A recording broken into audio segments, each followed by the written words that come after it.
네, 안녕하세요. 인공지능 윤리에 대한 다양한 주제가 있죠. 오늘은 그 중에서도 공리주의 로봇에 대해서 생각해 보고요. 또 그 외에도 과연 그 로봇이 윤리적 존재가 될 수 있는가, 로봇에게 윤리가 이제 뭐 필요한가 하는 뭐 그런 좀 근원적인 생각을 한번 좀 해보고자 하고, 그 다음에 물론 공리주의 로봇 할 때는 여러분 그 트롤리 딜레마라고 그래서 지금 요새 자율자동차에 관련된 그런 재밌는 그런 딜레마가 있어요. 그래서 한번 굉장히 재밌다라는 표현을 했는데 사실은 굉장히 생각해 볼 게 많은 그런 어, 윤리적인 그런 질문을 던지는 그러한 딜레마가 되겠죠.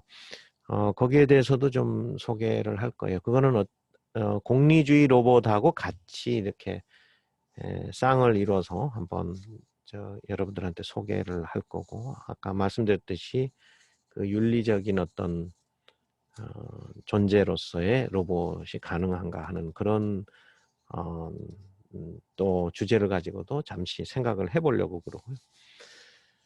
여기서 무슨 크게 이제 학술적으로 어떻게 뭐 이런 이론이 있고 저런 이론이 있고 하는 것보다는 여러분들에게 이런 주제가 있다. 또 한번 여러분들에게 이번 강의 동영상을 통해서 한번 그런 주제에 대해서 한번 여러분들이 한번 생각해 볼 수 있는 그런 시간을 갖고자 하는 것이 또 주된 목적이고, 지식 전달보다는 여러분들이 좀 뭔가 강의가 끝나고 나서 정말 로봇, 공리주의 로봇, 정말 윤리적인 로봇 이런 게 가능한가? 뭐 이런 식의 여러분 이야기를 좀 할 수가 있겠어요. 그러고 그렇다면은 제 강의가 좀 성공한 거고, 그런 생각이 들고 자꾸 관심이 가져지게 된다면요. 그 다음에 이제 포스트 휴머니즘, 이것도 이제 우리 어, 상당히 이 로봇이라든가 뭐 인공지능 이런 쪽하고 관련이 굉장히 깊은 그런 주제고, 그래서 그것도 이제 한번 다뤄보려고 그러고, 끝으로는 지금 과학의 그런 결국은 낙관성하고 비관성, 두 가지 측면이 다 있는데, 그 두 가지에 대해서 끝으로 한번 또 좀 생각해 보고자 하는 그런 시간을 갖고자 합니다. 자, 그래서 처음에 지금 이제 공리주의 로봇이 이렇게 나오는데요. 여러분, 이 공리주의는 여기 써진 대로 maximizing benefits, minimizing sacrifices 이렇게 돼 있어요. 그래서 만약에 이런 상황이에요. 보트를 탔는데 거기에 이제 10명의 그 사람이 있는데 한 사람이 물 속에 던져야 보트가 가라앉지 않고 다 살 수 있는 거예요. 대신에 한 사람이 죽어야 돼요. 그런 상황이 있다. 그 대신에 한 사람도 안 죽으려고 그러고 다 바둥바둥 해가지고 10명이 내가 다 살겠다고 보트에 남아있다면은 그냥 10명이 다 물에 배가 가라앉아서 죽게 돼요.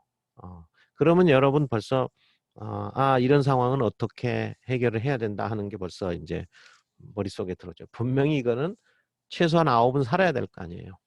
그러면 한 명이 죽어야 되는 그런 상황이죠. 물론 그런 상황이 뭐 이렇게 뭐 극단적인 그런 상황이 우리 살면서 발생을 꼭 한다 이런 거는 아니지만 상당히 윤리적인 그런 많은 이제 생각하게 하는 것들이 있죠. 그러면 중요한 거는 그럼 한 명을 한데 누가 죽느냐 이런 문제가 또 있는 거죠. 그럼 누가 죽느냐? 나이 많은 사람이 죽어야 되냐? 살 만큼 살았으니까. 예. 뭐 아니면은 사회적으로 그런 영향력이 굉장히 큰 사람이 있고, 뭐 어떤 사람은 이제 교도소에서 나온 지 얼마 안 된 사람이다. 그러니 교도소 나오면 안 된 사람이니까 너가 먼저 죽어라. 뭐 이렇게 할 거냐? 아니면은 우리 레이디 퍼스트를 할 거냐? 약간 여자들이 먼저 살고 남자들이. 그래서 여러분 그런 질문들이 참 아마 어려운 선택을 해야 하는 그런 순간들이 있어요. 중요한 거는 maximizing benefits. 그러니까 뭔가 이 이득을 최대화하고 희생은 최소화하는 거. 그래서 10명 다 안 죽고 1명만 죽고 또 9명이 살아날 수 있는 그런 길을 분명히 우리 인류는 택할 거고, 또 그런 의미에서 보면 공리주의는 희생이 존재하더라도 많은 사람을 살리고 보자. 이런 주의다고 보면은 돼요. 그런데 그게 이제 벤덤이 이걸 주장을 했죠. 그래가지고 이 벤덤이, 그러니까 왜 이 공리주의 로봇이 왜 이렇게 크게 이슈가 되냐 하면은 뒤에 이제 트롤리 딜레마라는 그 자율주행차에서 나오는 그 딜레마를 교수님이 설명하면 이제 더욱 그게 명확하게 되는데요. 하여튼 이 공리주의는 이렇게 많은 사람을 살려야 된다. 작은 희생을 가지고요. 그렇기 때문에 민주주의의 사실은 근간이 되는 건 뭐냐 하면 여러 가지 뭐 우리 또 인권도 얘기도 하고 뭐 다양한 뭐 민주주의 그 원리, 자유를 얘기도 하고 뭐 여러 가지 얘기를 하지만은 사실 지금 민주주의의 그런 모든 제도적인 이런 거를 보면 특히 이제 선거나 뭐 이런 쪽을 생각을 하면 뭐 100% 공리주의 영향을 받았다 보면 맞아요. 왜냐하면 민주주의의 원칙은 다수결이에요. 그래서 예를 들어 대통령을 선거를 해서 뽑아도 표가 다수가 나온 가장 많은 표가 나온 후보자가 대통령이 되죠. 그래요. 물론 그래서 민주주의는 문제도 있긴 있어요. 어떤 사람은 정말 제대로 판단할 수 있는 사람은 사실 그 사람 한 표는 한 표가 아니라 100표, 1000표, 10,000표가 될 수도 있어요. 그런데 이건 아무 생각도 못하고 오히려 그 해가 되는 그런 사람이 잘못 판단하기 일수인 그런 사람에게는 그건 한 표도 안 줬으면 좋겠다는 생각이 들 때도 있죠. 그런데 그렇게 되는 게 아니에요. 뭐 죄수도 한 편이고 뭐 사회적으로 영향력이 있는 사람도 한 편이고 제대로 판단하는 사람도 한 편이고 제대로 판단 못하는 사람도 한 표고 다 그래요. 그게 이제 민주주의의 어찌 보면은 민주주의의 그런 안 좋은 점일 수도 있고요. 대신에 이제 많은 사람들의 원하는 바를 다 하기 때문에 뭐 상당히 공리주의적인 입장에서 그 많은 사람의 그런 혜택을 주니까 그래서 이제 다수결의 원칙으로 이제 생각할 수도 있으니까요. 그래서 사실은 이제 민주주의는 바로 이제 다수결의 원칙이고 곧 그 근간이 되는 것은 공리주의다. 이렇게 보시면 여러분 거의 틀림이 없을 거예요. 그래서 로봇도 그런 공리주의 로봇을 만들 수 있지 않겠느냐, 또 그렇게 가지 않겠느냐 하는 그런 생각들을 많이 하는 것 같아요. 그래서 이제 그것과 관련된 걸로 여러분 그 트롤리 딜레마를 한번 살펴보기로 하죠. 자, 트롤리 딜레마는 굉장히 그 유명한 그런 사람의 그 딜레마예요. 맨 처음에 요 밑에 이제 전차가 나오죠. 밑에 보면 그 다음에 이제 이 지금 앞에 어떤 나이 든 사람이 이제 딱 전차가 이렇게 지나가는데 지금 저기 앞에 5명이 보이죠? 전차가 이제 어차피 지금 왼쪽으로 가든지 오른쪽으로 가든지 이제 선택을 해야 되는 상황이에요. 이건 피할 수가 없어요. 딱 우리 같으면 거기서 멈추면 되지 왜 그러나. 근데 이제 멈출 수 없는 상황이라고 한번 가정을 하자는 거죠. 그렇죠? 예, 멈출 수 없는 상황이다. 그러면 저 왼쪽에는 5명이 보이고 오른쪽은 1명이 보인다. 어떡하겠느냐? 여기서 여러분 같으면 어떡하겠어요? 한번 질문을 한번 해볼까요? 여러분 같으면 먼저 생각할 기회를 제가 드려야지. 그래야 이제 어, 어때요? 뭐 한 명 쪽으로 갈 것 같아요? 아마 한 명 쪽으로 가겠다는 사람이 많을 거예요. 한 명을 죽이고 다수를 살리자. 아까 이게 공리주의 얘기하는 게 바로 그거예요. 한 명을 살리고 5명을 한 명을 죽이고 5명을 살리자. 그래서 그냥 오른쪽으로 방향키를 돌리자. 뭐 이렇게 되는 수가 있죠. 근데 이제 또 그런 문제도 있어요. 좋다. 그럼 많은 사람을 살리자. 그럼 한 명이 희생을 하자 이거죠. 아까 그 보트 얘기도 했지만은. 그런데 그 죽는 사람이 누가 돼야 되느냐 하는 문제가 있을 수도 있다. 그죠. 보트 같은 데서는 여기는 지금 한 명을 택할 수가 없지만 요 6명이죠. 5명하고 한 명 더해서 6명인데 요 6명 중에서 이렇게 한 명인데 그 여기서 그 중에서 택하는 건 아니죠. 여기는 한 명은 확실히 이쪽에 정해져 있고 이제 5명은 저쪽에 있으니까. 그럼 여러분 만약에 한 명을 선택해야 되는 상황이라면 어떻게 택할 것이냐. 6명 중에 한 명을 꼭 죽여야 하는 상황이라면. 이제 그러면은 누구를 살릴 것이냐는 문제가 또 굉장히 중요하죠. 한 명이냐 5명이냐의 문제를 떠나서 근데 그 한 명이 굉장히 중요한 사람인데 꼭 살려야 된다 그러면 어떡할 거예요? 예. 여러분 그 인공지능 그 공부를 하고 특히 이제 기계학습 공부를 하게 되면 여러분들이 이제 거의 교과서적으로 이제 다루게 되는 그 데이터가 있어요. 그 중요한 데이터 중에 하나 붓꽃 데이터, 아이리스 데이터 이걸 가지고 이제 그 여러 가지 이제 기계학습의 원리와 이론들과 실습을 하게 되고 붓꽃 데이터와 함께 가장 학교에서 많이 또 다루는 데이터가 역시 타이타닉 데이터예요. 그 타이타닉 데이터는 여러분 그 타이타닉 호 알죠? 옛날에 그 침몰돼 가지고 많은 사람이 죽게 됐죠. 근데 그때 타이타닉 데이터에서 뭘 말하느냐 하면은 그 승객들이 이렇게 쭉 나와요. 승객들이 쭉 나오는데 제가 정확히 명수가 기억이 안 나는데 한 700, 800명 정도 됐던 것 같은데요. 그 중에서 이제 누구 하나를 이렇게 골랐어요. 거기에는 정보가 이런 게 있어요. 뭐 남녀 간의 정보, 그다음에 나이 정보가 있고요. 그다음에 뭐 그 1등석, 2등석, 3등석 어디에 있느냐 하는 정보, 그다음에 그 지불한 돈 각자 다르잖아요. 1등석에 들어갈 때도 다르고 그래서 지불한 이 돈에 대한 정보가 있고 그 다음에 가족과 함께 갔으면 몇 명과 같이 갔는지 부모와 같이 왔는지 등등등 이제 그런 한 10가지 정도의 그런 데이터를 쫙 가지고 있어요. 그래서 그거는 만든 가상의 데이터가 아니라 실제로 타이타닉호에 탔던 사람들의 그 데이터예요.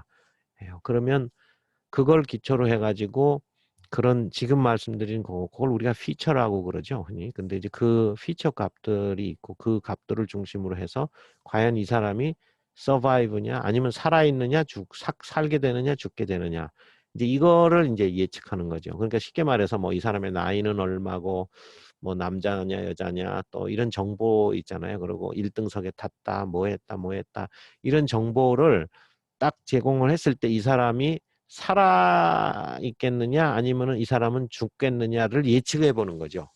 그런 이제 인공지능의 그 기계학습에서 상당히 그 유명한 그 타이타닉 데이터를 이용한 그, 그 지도학습 슈퍼바이즈드 러닝 그, 그 학습 그 방법이 있거든요. 여러분 거기 보면은 제가 그걸 보면서 느꼈는데 타이타닉 호에 탄 것 중에 유독 딱 눈에 띄는 게 하나가 있어요. 보면은 딱 2가지가 나오더라고요. 여자들이 많이 살았어요. 여자들이 산 게 70 몇 프로로 제가 기억해요. 70 몇 프로. 그리고 남자들은 얼마요? 30%인가 그래요. 굉장히 그때 제가 강의를 하고 학생들 이렇게 하다 보니까 그렇게 차이가 나더라고요. 그래서 그때는 이제 레이디 퍼스트가 작용을 했구나. 그게 하나의 윤리적인 기준이죠. 모르겠어요. 이게 조선시대, 우리 한국 같으면 어떻게 됐을지 모르겠어요. 조선시대 같았으면 무슨 그, 그 아버지 먼저 살아야 되는 건지 아니면 뭐, 모르겠어요. 그거는 어떤 결정이 날지는 모르겠는데 정말 타이타닉호에 보면서 여성들 먼저, 연약한 여성들 먼저 살리자 그랬는데 그게 굉장히 그때 서양이니까 그 생각이 굉장히 강했는지 하여튼 아니면 남자들이 내가 희생하겠다 하고 근데 서양도 가부장적인 거거든요. 그 시대에는 좀 더. 예, 그래서 아마도 가부장적이긴 하면서도 우리가 짐작컨대 가부장적인 걸 하면서도 남자는 자기 가족에 대한 책임감, 사회에 대한 책임감이 강해서 이런 일이 있을 때는 내가 먼저 희생해야 된다. 비록 집안에서는 뭐 자기가 가부장처럼 이렇게 뭐 대통령처럼 군림을 하더라도 실제로 그런 급박한 상황이 왔을 때는 내가 먼저 희생을 해야 된다 하는 그런 생각이 있지 않았나 하는 생각을 제가 갖게 됐어요. 그리고 또 한 부류가 뭐냐면은 이제 16세 이하의 한번 그 아이들을 한번 데이터를 뽑아보자 그랬더니 두 명인가 빼고 15명인가 정도 되는데 2명 정도 빼고 다 살았어요. 그래서 여기는 나이 어린 그 아이들을 다 살리는 뭔가가 있구나. 그래서 이런 그 딜레마가 있어요. 거기 딜레마가 없겠어요? 누구는 뭐 살고 싶지 않겠어요? 누구는 뭐 죽고 싶고 뭐 그렇겠어요? 그건 실제로 일어난 상황이니까.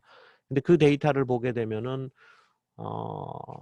정말 사람은 뭔가 그 사회를 움직이는 힘 같은 걸 제가 알게 됐어요. 이 사회는 이렇구나. 제가 아까 말했던 남자가 모든 걸 지배한다 하고 그런 사회였지만 막상 정말 그런 상황이 됐을 때는 남자들이 다 자기들이 희생해 버리더라 하는 거예요. 그래서 사회라는 게 우리가 생각하는 가부장이나 이런 게 제가 그때 느낀 건데 정말 가부장은 무조건 문제고 뭐 다 유교는 다 몰아내야 되고 뭐 그래서 어떤 사람은 뭐 유교가 뭐 무너져야 뭐 나라가 산다 뭐 이런 뭐 비슷한 책도 쓰신 분도 있고 그랬거든요. 근데 이제 제가 이렇게 보면서 가부장적이고 뭐 그렇다 하더라도 근본적으로 어떤 그 남자가 이렇게 뭐 우리가 희생을 해야 된다 하는 그런 생각이 굉장히 강했고 또 그런 힘들이 있었기 때문에 가부장적인 문제점이 좀 드러나는 반면 또 한편 사회를 유지할 수 있는 큰 어떤 원동력이 있는 거 아닌가. 그래서 참 제가 그 데이터 분석을 하면서 굉장히 이것도 참 연구 대상이었다 싶어서 특히 이제 어린아이가 살았거든요. 그러니까 어린아이들이 산 거를 보면은 뭔가 미래를 내다보고 얘네들은 살아야 되지 않느냐. 또 나이 많은 분들은 우리 살 만큼 살지 않았느냐 하는 어떤 그런 예, 생각들이 있잖아요. 그것이 바로 어떤 사회를 존속하게 하는 어떤 인간들의 그런 윤리가 뭔가 속에 있다. 그런 거를 알게 됐어요. 근데 이제 그렇게 사실 그래서 인간이 참 대단하다는 생각도 했어요. 제가 우리가 생각하는 것만큼 뭐 그렇게 너무 이기적이고 뭐 하여튼 시기하고 미워하고 이게 100% 있어도 또 그렇게 또 윤리적으로 또 모순되죠. 뭐 시기하고 질투하고 죽이려고 하는 그런 모습이 있는가 하면 또 이렇게 그런 데서 내가 먼저 죽겠다는 그런 모습들도 있고요. 뭐 아닌 사람도 많이 있었지만은요. 또 그런 좀 인간의 그런 좀 모습을 제가 좀 보게 됐고요. 그래서 이게 트롤리 딜레마라고 지금 했는데 이거 누굴 살리고 누굴 죽일 거냐 하는 문제가 이게 그 당시에 그 사회적인 어떤 통념이라든가 이런 거랑 물론 굉장히 관계가 있고요. 그래서 이거를 뭐 단편적으로 뭐 이렇다 저렇다라고 이렇게 딱 얘기할 수는 없겠구나. 그리고 뭔가 깊은 뭔가 우리 인간들의 뭔가가 있다 하는 그런 생각은 갖게 됐어요. 여기 보세요. 지금 그림을 보면 여러분 지금 밑에 그 전차가 지금 오른쪽으로 가냐 왼쪽으로 가느냐 이 문제가 굉장히 자율주행차를 한번 봅시다. 자율주행차. 여기 보세요. 오른쪽에 보시면 세 가지 경우가 나와요. A 케이스를 보죠. 저 위에 그림을 보면은 자, 차가 갔다가 앞으로 가서 9명인가요? 하나, 둘, 셋, 다섯, 10명이네요. 10명을 그냥 받아버릴 것이냐 아니면 옆에 제대로 가는 법을 잘 지키고 가는 옆에 한 사람을 치어서 죽게 할 것이냐 이런 문제가 하나가 있죠. 그러면 이제 보행자 도로로 잘 간 사람 애매하게 죽게 되고 법을 어긴 법을 어기고 무단 횡단을 한 10명은 살게 되고 참 이걸 어떻게 여러분 해석을 해야 될까요? 여러분 어떻게 해석을 해야 돼요? 10명과 1명 중이라고만 물어보면은 고민이 좀 덜 하겠죠? 그냥 1명 죽이고 10명 살리자. 아마 이게 아마 다, 근데 그 한 명이 굉장히 또, 우리 인류를 위해서 큰 일을 하는 사람이다. 그러면 또 여러분 또 고민을 할는지는 몰라요. 그렇죠? 여러분, 그러면 또 고민을 할 수도 있어요. 그러니까 여기 일정한 답은 없어요. 근데 이제 어느 사이언스지의 이 자율 자동차에 대해서 이렇게 쭉 이렇게 연구한 발표한 교수님의 그 논문 중에 하나가 이런 게 있었죠. 이런 트롤리 딜레마를 다뤘는데 프랑스로 제가 기억하는데 결국은 여기 1대 10의 경우에 되면 76%가 그 한 명을 결국 죽이는 쪽으로 가는. 그 76%예요. 또 100%는 아니에요, 우리가. 그렇게 돼요. 그래서 이제 그 어떤 그런 걸 보면서 역시 우리 삶 속에는 이제 그 공리주의적인 그런 어떤 다수가 살아야 되고 소수가 죽는 그런 공리주의적인 그런 삶의 원칙이 이렇게 있구나. 그런 생각이 들어요. 그래서 뭐 사실은 우리 인류가 이렇게 뭔가 이렇게 존속을 해야 되잖아요. 그럼 아무래도 더 많은 사람이 살아야 되잖아요. 또 아까 그 타이타닉호에서 보면은 그런 의미도 들어요. 이제 여성을 살렸다. 여성은 또 아이를 가질 수 있잖아요. 그렇죠? 뭐 그런 의미도 있어요. 모르죠. 사람들이 그런 거를 의식적으로 느끼든 못 느끼든. 그리고 어린아이를 살렸다. 얘네들이 장차 앞으로 많은 일을 할 수 있고 더 미래의 세대가 되는데 이게 더 그리 인류의 뭐예요. 그 존속을 위해서는 크게 더 바람직하지 않냐는 그런 것들이 또 무의식 속에 있는지는 모르겠어요. 우리가 그거를 정확히 규명할 수도 없고요. 하여튼 그런 게 되고 또 두 번째 B의 경우는 뭐냐면 저기 지금 한 명이 그냥 딱 도로에 무단으로 왔어요. 그럼 저거를 어떻게 하느냐. 저 한 사람을 그냥 치고 내가 살 거냐. 이거는 또 다른 문제예요. 저 사람을 치고 내가 살 거냐. 아니면 내가 옆에로 이렇게 벽을 박아가지고 뭐 내가 죽을 거냐. 이거죠. 내가 죽냐 저 사람이 사느냐. 근데 저 사람 무단행동하면 저 사람 잘못한 건 맞잖아요. 내가 왜 억울하게 죽어 그러고 이제 그냥 밀어버려 이럴 수도 있죠. 그러면은 이런 경우도 또 딜레마가 또 있는 거고요. 그 다음에 맨 오른쪽에 저거 다수가 있어요. 10명이 또 길을 저렇게 참 위험하지도 않는가 봐. 저렇게 잘 걸어가고 있어요. 아주 참. 근데 이 10사람을 살리기 위해서 내가 그러면 옆으로 이렇게 해서 내가 죽을지도 모르는데 내가 핸들을 틀어서 오른쪽으로 틀어가지고 내가 꽝 해가지고 내가 죽든지 어떻게 하겠느냐. 여러분은 어때요? 여러분 같으면 어떻게 하겠느냐. 여러분이 운전하면. 자, 여기서 또 하나의 문제가 뭐냐면 여러분이 운전하면 어떻게 했느냐. 이것도 굉장히 고민이 많이 되는데 문제는 저게 이제 자동차가 돼서 자율주동은 내가 운전하는 게 아니잖아요. 자율자동차는. 그렇죠?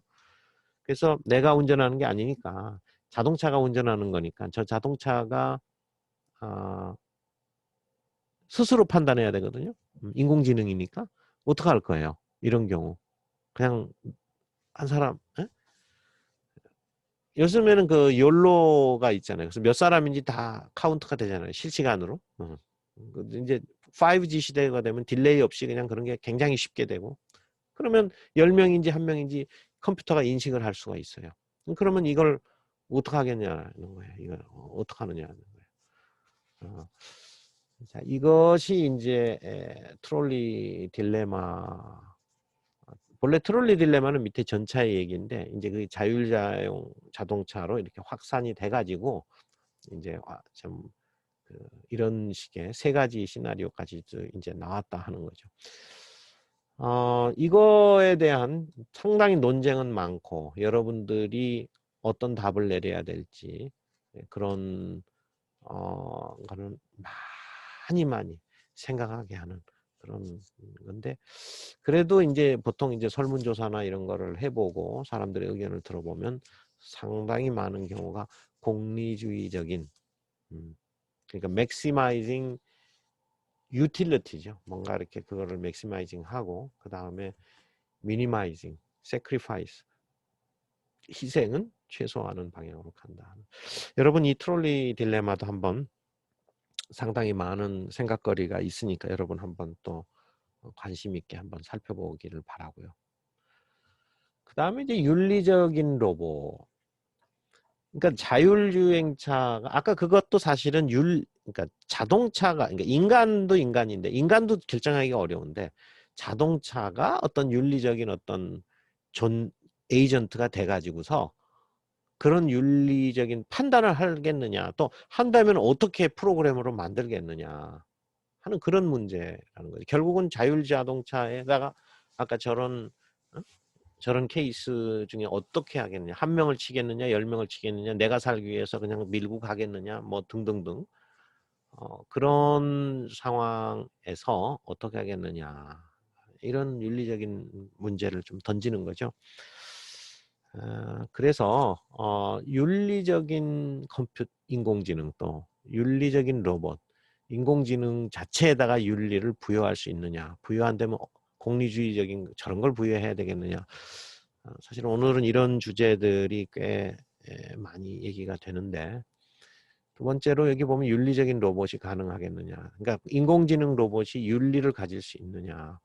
이 질문을 하면은요. 답은 뭐 있다 없다 분명히 그렇게 얘기를 할 수는 있는데 분명한 거는 답을 윤리를 가질 수 있다고 얘기하는 그 사람들조차도 뭐라고 답을 하냐면은 그는 맞다. 그렇지만 그래도 다 결국 프로그램 해야 되는 거 아니냐. 프로그램을 다 해야 되는 거 아니냐. 그렇게 볼 수도 있어요. 그런데 꼭 그렇지만도 않아요. 꼭 그렇지만도 않아요. 왜 그러냐면 딥러닝을 여러분 좀 이해를 하시죠? 딥러닝은 내가 보고 들은 그 데이터를 가지고 학습을 해서 그 학습에 나오는 패턴대로 뭔가 새로운 환경이 오면 그 패턴대로 적응하고 답하고 예견하고 예측하는 그것이 이제 딥러닝이거든요. 그러면 어떡하겠어요? 그 기계가 그런 학습을 여러 개를 했다 그러면 어떡하겠어요? 학습된 대로 하죠. 어찌 보면은 기계를 천편일률적인 하나의 어떤 프로그램을 해가지고 뭐 A일 때는 꼭 뭐 B가 나오고 뭐 C일 때는 꼭 D가 나오고 이렇게 뭐 심볼릭하게 하는 게 아니거든요. 딥러닝은 사실은 그런 심볼릭이 아니거든요. 뭐 설명할 수가 없어요. 뭐 어떻게 지금 로봇이 행동할 거다 하는 거를 100% 설명은 못해요. 이렇게 행동한다 저렇게 행동한다를. 왜냐하면 심볼릭 어프로치가 아니어서. 딥러닝은 이제 좀 연결주의적인 입장이고 좀 어떤 설명이 참 어려운 우리 그 로봇이 그러니까 인공지능이 결정하는 것에 대해서 설명을 어떻게 할 수가 없는 그런 요인들이 많잖아요. 그래서 그 로봇이 윤리를 가질 수 있는가 하는 거에 대해서는 사실은 어떤 거를 학습시키느냐에 따라 또 그 로봇의 윤리가 결정될 수 있다 하는 거를 알 수가 있어요. 여러분 그 SBS에서요 그 얘기를 자주 하는데 하나 방영한 게 있어요. 그래서 뭐냐 하면 한 어린아이는 굉장히 그 정말 어린이의 그 순수한 그런 프로그램들과 그런 콘텐츠들을 계속 학습하게 했고요. 또 한편으로는 뭘 했냐면은 좀 아주 좀 뭐 폭력적인 것도 들어가고 그래서 뭔가 어린이에겐 좀 부적절한 그런 콘텐츠를 학습하게 했다는 거예요. 자연의 처리가 그만큼 발전, 사실은 그게 그렇게 학습했던들 그게 언어의 의미를 알고 뭐 하고 이거가 쉽지 않을 텐데 최근에 GPT-3가 발전하고 하면서 뭐 버트라든가 뭐 이런 것들이 발전하면서 뭐 그런 것들이 제한적이지만 가능하기 시작했거든요. 말귀를 알아먹고 거기에 대해서 답을 해주는 사실 굉장히 그 진일보한 그런 시스템들이 나와요. 그래서 SBS에서 아까 그 두 종류 어린아이 하나는 어린이 프로 또 하나는 어린이 프로에선 좀 다루기 힘든 좀 그런 프로. 그래서 이제 질문을 합니다. 진짜 인간이 질문을 해요. 그러면은 뭐, 너 뭐 사주고 싶니? 이렇게 하면은, 이쪽 어린이 프로로 순수하게 잘 그것만 학습을 받은 로봇은 뭐라고 그러냐면은, 뭘 사고 싶다 얘기를 해요. 그런데 이제 이쪽에 그렇지 않은, 이제 좀 소위 뭐 되바라진 어떤 컨텐츠를 제공받은 그쪽 그 어린이 로봇은 아바타라고 그럴게. 어린이 아바타는 뭐라고 대답하면, 그러면 내가 좋은 거 말하면 엄마가 사줄 거야? 이렇게 아주 삐딱하게 얘기를 하죠. 삐딱하게 얘기를 하죠. 그러면 엄마가 아들한테 이래요.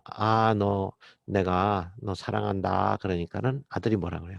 나도 엄마 사랑해요. 이렇게 답을 해요. 근데 이쪽은 뭐라 하냐면, 엄마가 사랑한다 너를, 그러면은 그걸 고깝게 받아들여요. 그걸 좋게 받아들이지 않고, 그러더니 나에게 사랑을 강요하지 말아요. 이렇게 답을 하는.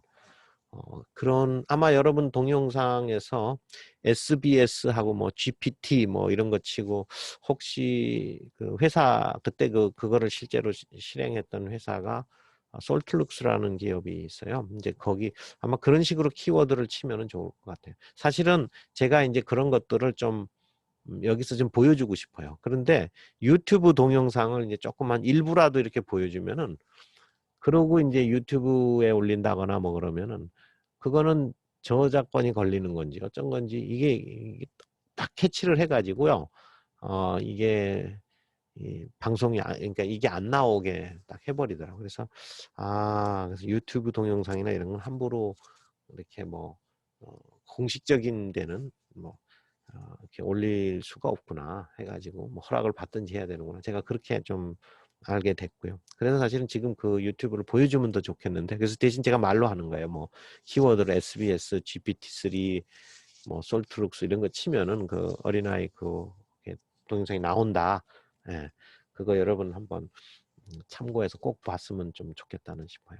그래서 윤리를 가질 수 있는가라는 문제에서 저는요, 윤리를 어느 정도 갖는다고 봐요. 지금 벌써 그 예가 나왔잖아요.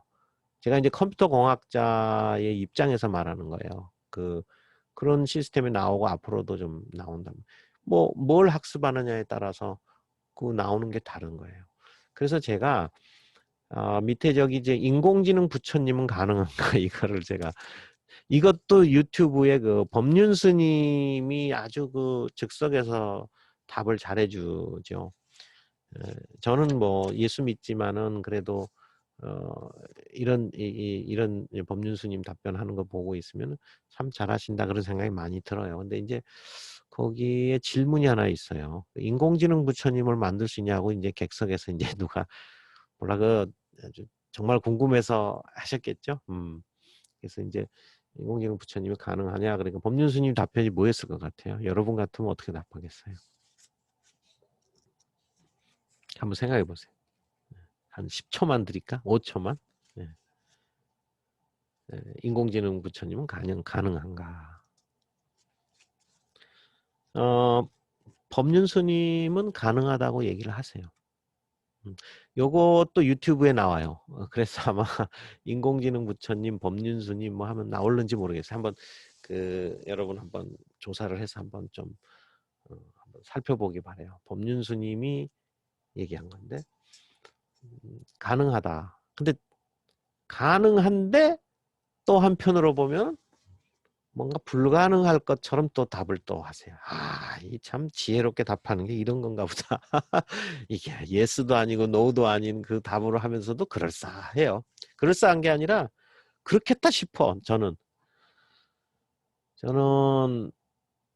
왜 가능하냐면 지금 딥러닝으로 하고 뭐 하면 다 되지 않느냐. 아까 저 어린아이가 그렇게 뭐 엄마 나 사랑한다. 그러니까 걔도 나도 사랑해요. 근데 또 다른 걸 학습한 애는 사랑을 강요하지 말아요. 뭐 이렇게 말하고도 하고 충분히 가능하다는 거죠.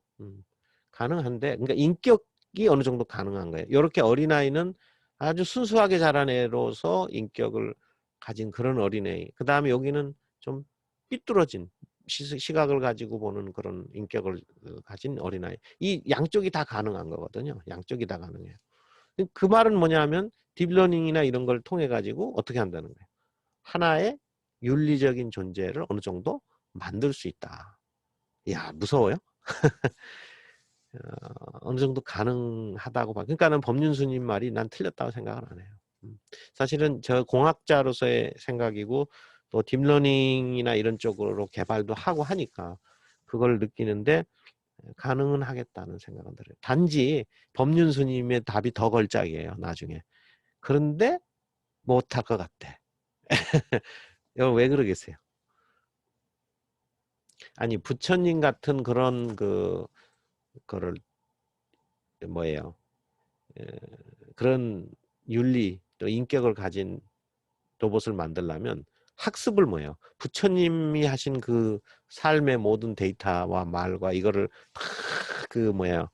그 모아서 그것만 학습을 해야 되잖아요. 근데 그게 아니라 그런 사람이 별로 없다는 거죠.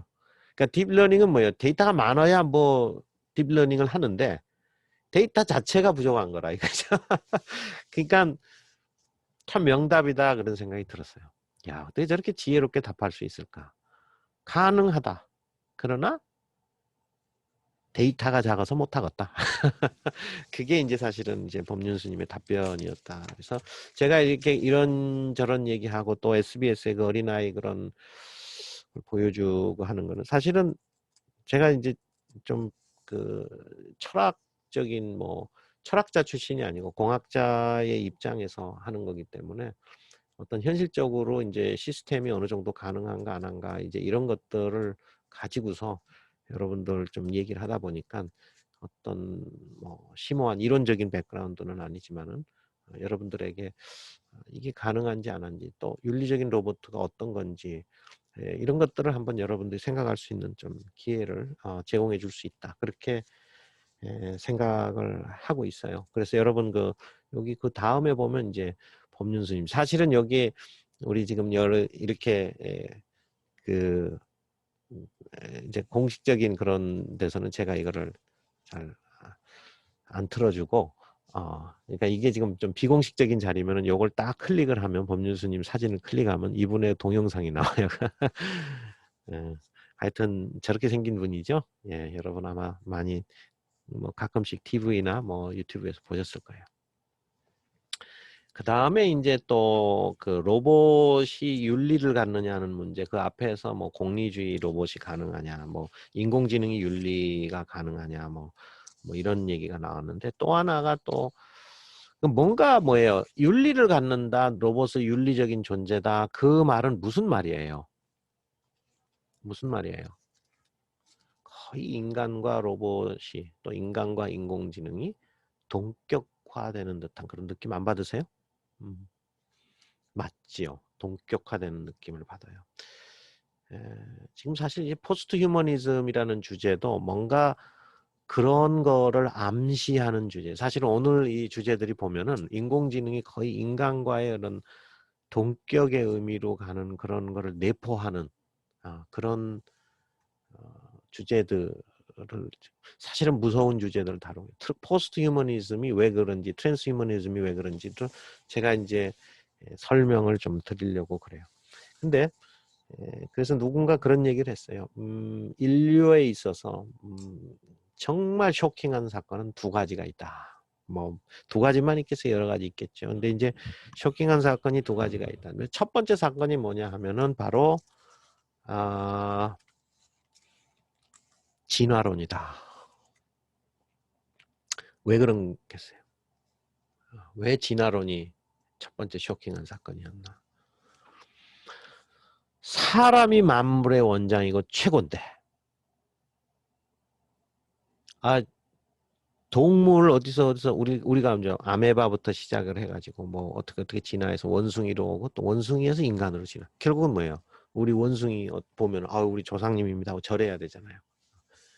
결국은 동물과 인간이 동격화가 돼버리고 말아요. 그래서 인간은 인간으로서의 그 만물의 영장이 돼야 되는데 그 진화론 이렇게 보고 있으면 뭔가 동물과 동격이라고 얘기는 안 하지만은 어떤 그런 의미가 내포돼 있단 말이에요. 그래서 굉장히 많은 분들이 이제 또 진화론은 그런 문제 제기를 하는 이유 중에 하나가 종교적인 이유도 있고 또 하나는 뭐예요? 동격으로 이렇게 그런 쇼킹한 게 그럼 첫 번째 동격이 진화론에서 나왔죠. 인간과 동물이 동격이다. 그런 의식을 갖게 인간에 대한 그런 정의를 내리는 그 경계가 확실히 무너져 버린 거죠.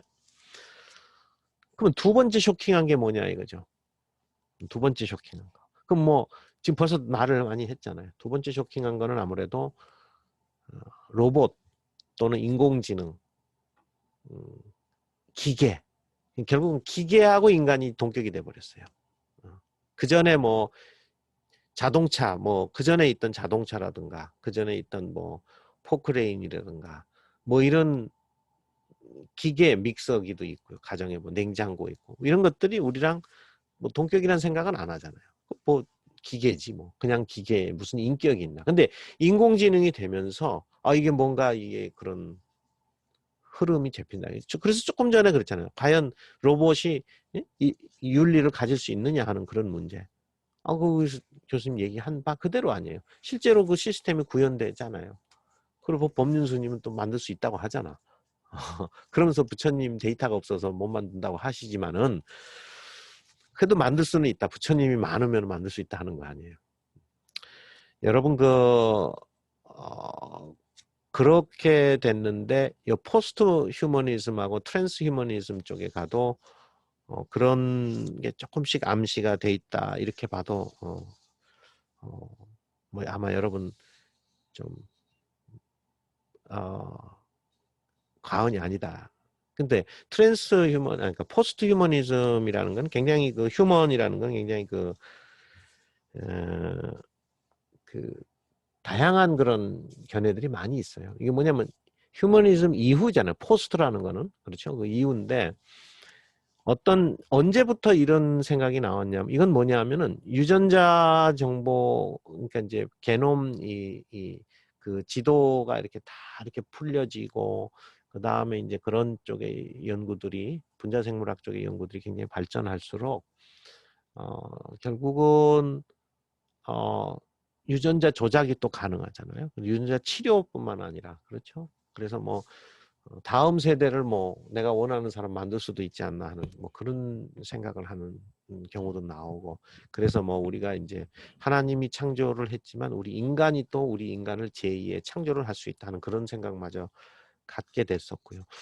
사실 포스트 휴먼이 나온 것들이 이제 그런 바이오 테크놀로지의 큰 발전이 있었거든요. 오히려 인공지능보다도 유전자 이런 그 기술이 이렇게 발전하면서 그게 한 80년대, 90년대 이렇게 되면서 그때 이제 포스트 휴머니즘이 나오기 시작했거든요. 그래서 이제 그 유전적으로 굉장히 그 강화되고 향상된 인간. 예. 그렇잖아요. 사람이 점점 자기 강하고 좀 좋은 그런 인간을 계속 만들고 싶다. 뭐 그런 생각 안 들겠어요? 그러면 이제 계속 그런 인간이 될 거다. 유전자 치료도 있고. 또는 이제 유전자뿐만 아니라 이제 어떤 전자장치와 결부된 사이보그 같은 존재. 그러니까 나가 태어났는데 만약에 내가 이제 뭐 그 장기나 이런 것들이 이제 만약에 문제가 되면은 뭐 그거를 이제 인공장기로 갈아치우고 뭐 그러면서 생명이 뭐 200세, 300세 이제 간단 말이에요. 그러면 이것이 뭐 과연 어떻게 해석을 해야 되느냐 이거죠. 내 몸은 몸인데 나중에 가면 이제 다 갈아져 있어. 인공장기가 있고 뭐 인공으로 뭐가 있고 뭐 다 그렇게 돼 있. 심지어는 요즘에는 그 다리가 이제 무릎 이하가 이렇게 절단이 됐는데 거기다가 이제 그 의족을 넣죠. 근데 의족이 굉장히 신경하고도 그러니까 우리 인간의 그 신경세포를 통해서 오는 그 신호를 의족이라는 기계 전자장치에다 연결을 했을 때 이게 어떻게 되냐면 이 전달이 돼요, 신호가. 그래서 내가 움직이고 싶을 때 얘도 움직이고 의족도 이런 기술이 굉장히 지금 발전의 단계에 있어요. 그래서 실제로 다리를 그러니까 옛날에 산에 올라가다가 거기서 이제 조난당해가지고 그 동상이 걸려서 다리를 절단했던 그 허휴라는 교수, 지금 MIT 교수예요. 근데 이분이 이제 바이오닉스라는 분야를 개척하는데 그게 바로 그런 분야예요. 이렇게 절단이 됐는데도 그 신경 세포 그 신호들이 있잖아요. 그러면 그 신호들이 이쪽에 이제 어떤 형태는 전달이 잘 돼요. 그래서 기계 전자장치에서 결국은 이 다리 움직이는 게 너무너무 잘. 그래서 이분이 뛰기도 하고 심지어는 그걸 가지고 자기 양다리가 다 무릎 위가 절단이 됐었는데 그 다리를 붙이고 산을 오르기도 하고 그래요. 그리고 최근에는 100m를 12초대까지 뛰는 사람이 나타났다고 그러죠. 그렇게 다리를 의족을 하고서. 자, 그러면 인공장기니 뭐 그런 의족이니 전자장치니 이런 거를 해가지고서 굉장히 뭐 생명도 연장이 될 뿐만 아니라 인간의 보통 뭐 옛날 같으면 장애로 이렇게 끝났어야 되는 그런 게 이제 더 나은 삶을 오히려 살 수 있는 기회가 또 동등하게 그렇게 보장이 되고 말죠. 그뿐만 아니라 요새 그 일론 머스크가 하는 건 휴먼 컴퓨터 브레인 인터페이스 그러죠. 휴먼 브레인 인터페이스. 그래가지고 브레인 컴퓨터 인터페이스라고 해요. BCI라고. 그래서 뭐냐면 내가 뭐 생각만 해도 그 신호가 딱 가서 문 열어야지. 그럼 문 딱 열려요. 이제 이런 기술들. 일론 머스크가 그거를 지금 쥐실험도 하고 뭐도 하고 해가지고 지금 그 일론 머스크 알죠? 그 테슬라의 그 CEO죠. 그리고 지금 GPT 그 인공지능의 그 GPT를 GPT-3를 주도해가지고 지금 자연어 처리, 인간과 소통하는 그런 로봇을 정말 진일보시켰던 그런 오픈 AI라는 회사를 통해서요. 이제 그런 인물이죠. 이제 그 지금 BCI 쪽을 하고 있는데 브레인 컴퓨터 인터페이스 그쪽을 하고 있는데 내가 생각만 대로 지금 현재 이 정도도 돼. 어떻게 생각을 딱 하면 헬리콥터 저거 시동 켜야 되는데 딱 하면 이제 시동이 켜지는 말이죠. 예, 말하자면 어떤 다른 뭐 리모컨이 아니라 내가 인간 내 생각으로 자 이제 그렇게 되니까 이제 포스트 휴먼이라는 게 이제 좀 그 전에 인간으로서 정의할 수 없는 뭔가 이제 새로운 형태의 인간. 심지어는요 포스트 휴머니즘을 인간만 포함시키는 게 아니라 인공지능도 거기다가 휴먼으로 포함시켜서 우리가 인공지능과 함께 공존하자. 로봇과 인간이 함께 공존하는 뭐 그런 걸 그리는 그런 학자도 있어요. 그러니까 제가 아까 좀 전에 말씀드렸듯이 인간과 로봇이 동격화가 되는 뭔가 진짜 동격은 아니더라도 뭔가 그렇기 때문에 나중에 처음에 그 주제를 이런 주제를 제가 말씀드린 적이 있는데 뭐예요? 그 인공지능이 대통령 선거권을 갖겠느냐, 그 권리를 가질 수 있느냐 없느냐. 이거 모르죠. 이거 가질 수도 있다고 봐요. 그게 이제 그 국민 투표에서 아예 그 뭐 인공지능 그 투표를 허용하자, 뭐 그렇게 할 수도 있지 않을까. 그런 좀 생각이 들어요. 이제 그러니까 지금 이 포스트 휴먼에서도 일정 부분은 인공지능과 공존해야 되고 또 인간의 그런 능력, 지적인 능력, 창의적인 능력 이런 것들이 기술의 도움을 받아가지고 굉장히 더 뛰어난, 더 완벽한 그런 인간으로서 점점 인간으로서 자리를 잡아간다. 마치 이런 거예요. 원시인에서는 뭐 따먹고 그거밖에 못하잖아요. 그 이상 생각을 못하잖아요, 원시인은. 근데 지금의 인간하고 원시인하고 한번 비교해 보세요. 얼마나 지적 수준이 차이가 나요. 그런데 지금도 앞으로의 휴먼에 비하면 어때요? 우리가 원시인이에요. 앞으로 휴먼은 뭐 보통 머리가 좋고 보통 머리. 그 능력도 그러고요. 그리고 100m를요. 육체도 그래, 여러분. 100m를 그 옛날에 그저 600만 불의 사나이 뭐 소머즈 이런 프로그램이 있었어요, 여러분. 뭐 100m를 여러분 빨리 달려야 뭐 세계적인 선수 빨리 달려봐야 9초대잖아요. 빨리 달리는 선수가. 그리고 100m 달리면 그냥 헐떡거려가지고 그 다음 못 달리잖아. 근데 인간이 뭐 자동차가 아니라 내가 실제로 다리로서 100m를 5초대 달릴 수 있어요. 야, 이게 또 교수님 거짓말 안 하다. 여러분, 그 기술적으로 가능하다는 거예요. 왜 그러냐면, 지금 이런 기술이 굉장히 발전을 했는데, 엑소스켈레톤이라고 그래요. 외골격 로봇이라고 그러죠. 웨어러블 로봇이라고 할 수도 있고요.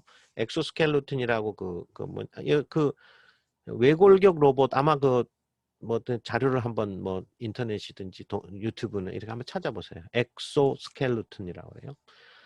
그러면 그건 뭐냐면 거의 힘이 없어가지고 다리나 이렇게 움직이기도 힘들어하는 사람이 있어요. 근데 이제 그 움직이기도 힘들어하는 사람인데 그래도 근육에 힘은 있어요. 근데 자기 몸을 예를 들어 50kg다, 60kg다 그러면 그 몸을 움직여서 그거를 지탱하면서 할 힘이 없어서 그러지. 그렇다고 그 사람이 힘이 없는 건 아니에요. 약간의 힘은. 만약에 자기 몸이 10kg였다 하면 움직일 수 있는데 이거 50kg라 못 움직여. 그러니까 10kg만 움직일 수 있다 하면 나머지 자기는 20%만 힘을 주고 어떤 다른 보조 장치가 자기를 거들어서 이렇게 같이 이렇게 말이죠. 웨어러블 바깥에 쌓은 그게 이제 엑소스켈레톤이죠. 엑소스켈레톤이 있어가지고 나에게 이렇게 그 힘을 준단 말이죠. 그렇게 되면은 나는 20%의 힘, 얘가 80%의 힘을 해서 내가 비록 몸이 50kg, 60kg지만 걸어간다 이거예요.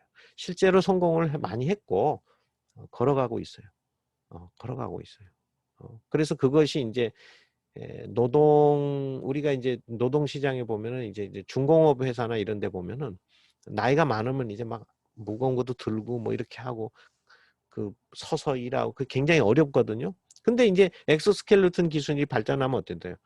그, 서, 그냥 의자에 앉을 필요도 없어요. 딱 그러면 지가 알아서 딱 받쳐주고 무거운 거 있으면 내가 이거 들고 있으면 나는 10% 20%만 힘주면 80%를 얘가 도와주는 거예요. 그게 뭐 바쁘사고. 그러면 뭐예요? 100m 5초 못 달리겠어요? 너무 빨라서 무서워서 자기가 안 달리려고 그래서 그렇지 기계적으로는 분명히 가능할 거예요.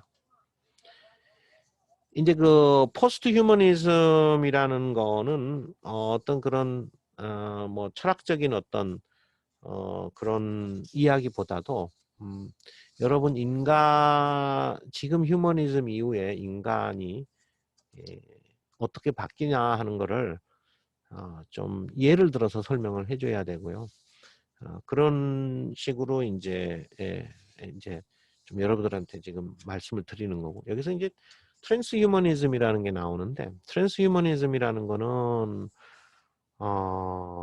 이것도 마찬가지예요. 포스트 휴머니즘의 뭐 서로 다른 거다. 뭐 포스트 휴머니즘 가기 전 단계다. 아니면 뭐 그 포스트 휴머니즘의 뭐 일종이다. 뭐 여러 가지 얘기를 할 수 있는데 이거 이제 중요한 거는 뭐냐면은 하여튼 이 과학기술이 발전해서 뭐 비슷한 개념이에요. 그 인간의 그 건강 수명 또는 정신건강 또는 두뇌 이런 것들이 계속 발전한다는 거예요. 상당히 낙관적인 견해들이 많은 거죠. 그래서 여기에는 또 하나가 있어요. 인간은 그래도 굉장히 이성적으로 잘 이제 계몽주의가 옛날에 있었잖아요. 그렇게 하면은 결국은 잘 될 것이다 하는 그런 게 기저에 깔려 있는 그런 휴머니즘이라고 볼 수가 있는데 사실은 이런 게 이제 일장일단이 있어요.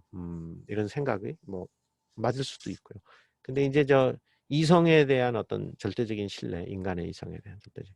그래서 계몽주의. 근데 이제 우리가 세계 2차 대전이 일어날 때 보면은 가장 이제 우리 인간이 이제 과학이 막 발전하고 막 그러니까 그때는 뭐 산업혁명이 일어난 직후잖아요. 그러니까 인간이 이성적으로 이렇게 하고 과학도 발전시키고 뭐 없던 전기가 갑자기 나오고 뭐 에너지가 생기고 막 어휴 이게 뭐 보통 발전하는 게 아니거든요. 그러니까 이게 인간은 굉장히 그런 이성의 그런 엄청난 그런 확신. 그런데 거기서 그만 문제가 하나 터졌어요. 이성은 믿을 만하다 그래놓고 무슨 문제가 터졌어요?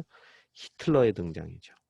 그러니까 독일이 굉장히 철학의 나라고 그런 아주 대단한 나라지만은 독일이 그만 하나의 오점을 남기죠. 그게 바로 히틀러의 등장이죠. 그래서 가장 뭐 계몽주의 철학이니 뭐 가장 이성적이고 뭐 이런 게 중요시 했었는데 그런 순간에 그만 뭐 그런 히틀러 같은 그런 괴물이 이제 존재하게 되는.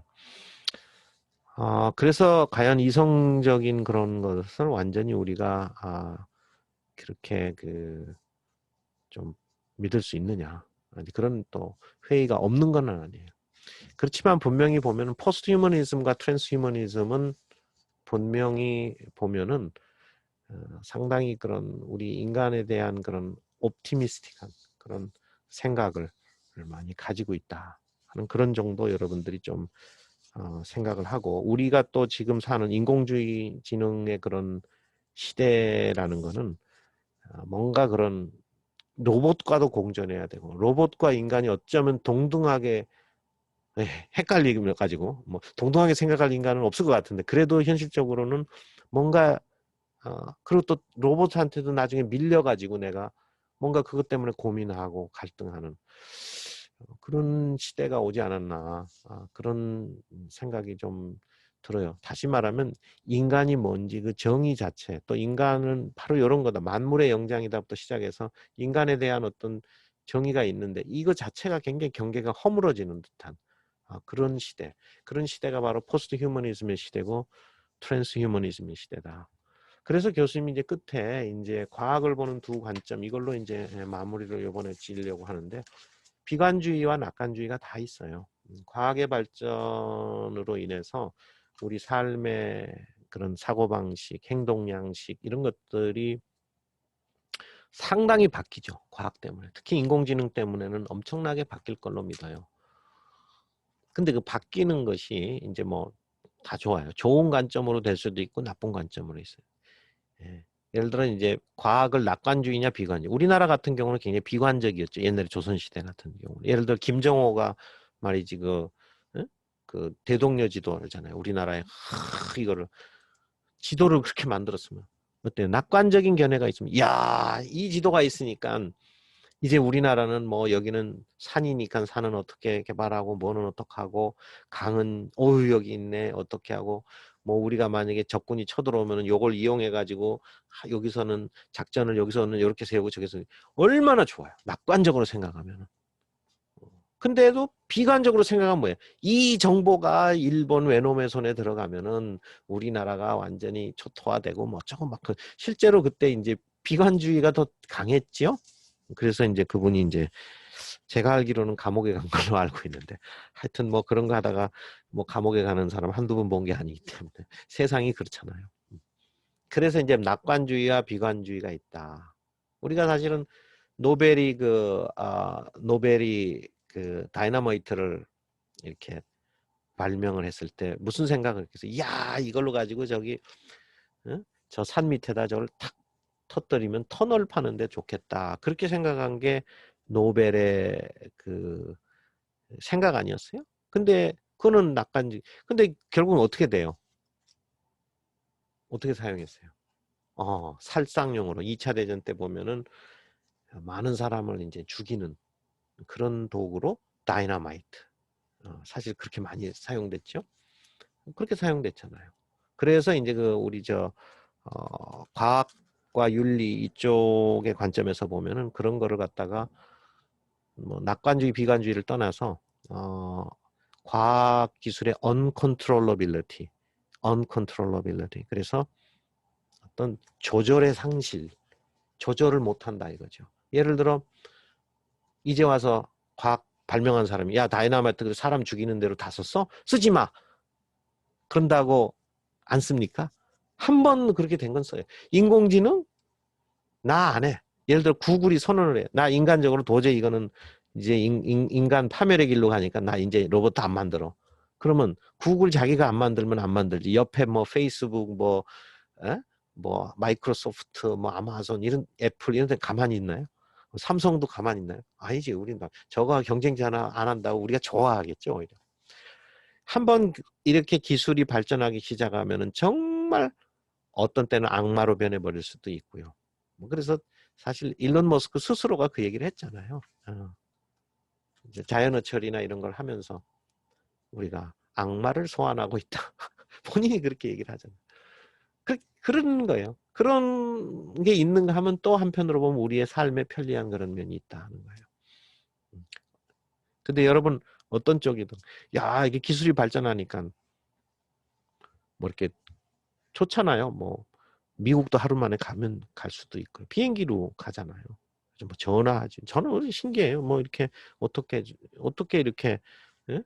그 통신이 돼가지고 미국에 있는 서버에 있는 데이터가 어떻게 이거 뭐 몇 초 만에 그냥 다 오는지. 그리고 프락시 서버를 둬가지고 여기다 뭐 부산 있는데 프락시 서버가 있거든요. 그러면 유튜브 동영상 보면 본부는 저 미국에 있든지 뭐 중국에 있든지 어디에 있든지 뭐 하더라도 본부는 미국에 있지. 그러면 그 데이터가 어떻게 그냥 동영상이 탁 하면 그렇게 금방 나. 이 프락시 서버 둬가지고 하는 거거든요. 그러니까 그런 기술들이 정말 신기하지 않아요? 전기가 왜 들어오는지. 우리의 삶에 엄청난 그 큰 영향을 준 것은 사실이죠. 그래서 굉장히 낙관적인 그런 견해도 있지만 또 산업혁명을 일으켰지만 또 너무 이성을 믿다가 보니까 또 히틀러 같은 그런 괴물이 또 존재할 수도 있고 인생이 그래요. 그래서 여러분 과학은 저는 낙관도 비관도 아니라고 생각을 해요. 그래서 지나친 인공지능에 대한 비관적인 생각도 마시고요. 이건 어차피 현실입니다. 네, 현실이고 또 여기에 관련된 오늘의 이제 주제는 이제 여러 가지 윤리적인 주제 중에서 뭐 공리주의나 무슨 트롤리 딜레마라든가 아니면은 뭐 포스트 휴머니즘, 트랜스 휴머니즘 이런 논의를 하면서 결국은 오늘은 인간과 뭔가 로봇의 동격화된 어떤 그런 시대가 지금 오고 있다. 자, 어떻게 여러분 생각하느냐? 이제 한번 이제 그런 주제로서 오늘 여러분들과 함께 이렇게 그거를 오늘 좀 여러 가지 이제 생각들을 많이 나눠보게 됐고요. 아마도 여러분 이제 이 강의가 이제 다 끝나가는데 아마 좀 교수님 제가 지금 말씀드리는 것이 하나하나 아마도 가끔씩은 좀 생각나 주기를 하는 바람이 좀 있어요. 그리고 그 법륜스님이 얘기했지만 윤리적 로봇 저는 어느 정도 가능하다고는 보는데 그만큼 이제 로봇의 이제 그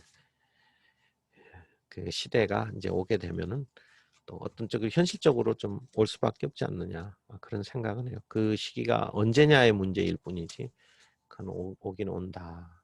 그거는 그래서 이제 그런 점을 제가 얘기를 하니까 여러분들도 한번 그거를 비관적으로만 생각할 건지 낙관적으로만 생각할 건지 한번 고민해 보시고 또 그러면서 다가오는 현실은 분명히 온다. 그런 현실이 온다. 또 하나의 현실 늘 말했듯이 우리 100살 이상 산다는 현실. 그거는 현실이에요.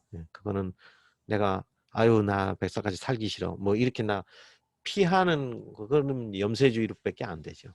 그러지 말고 적극적으로 수용하고 뭐든지 거기서 우리가 인간의 정말 어떤 본연의 인간은 뭔가 또 자꾸 고민하면서 지금의 인간이 또 미래엔 원시인 수준이 된다는 거. 그래서 정말 또 인간은 또 발전해 나간다. 어떤 형태? 그럼 하여튼 이런 기술 발전과 함께 또 우리 인간도 기술에 점령 안 당하려면은 기술보다는 더 나은 인간이 돼야 되잖아요. 그러면 옛날의 원시인이 지금의 지성인과 비교할 수 없듯이 지금의 지성인이 이제는 또 다른 미래의 관점에서 보면 원시인이 된다 하는 거를 아시고 정말 이제 인공지능 시대에 로봇이 인간과 동격화되는 이러한 시대가 오는 것에 대해서 두려워할 것도 없고 또 뭐 환영할 필요도 없고 이거는 현실적으로 그걸 받아들이고 우리가 거기에 맞게 어떻게 대처하느냐 굉장히 중요한 것 같습니다. 자, 오늘은 이러한 결국은 로봇이 인간이 될 수 있는가 하는 주제예요, 사실은. 로봇이 인간이 될 수 있는가 그런 주제로 가지고 이렇게 좀 얘기를 해봤습니다. 예, 그러면 여기까지 하고 여러분 1시간 동안 고생하셨어요.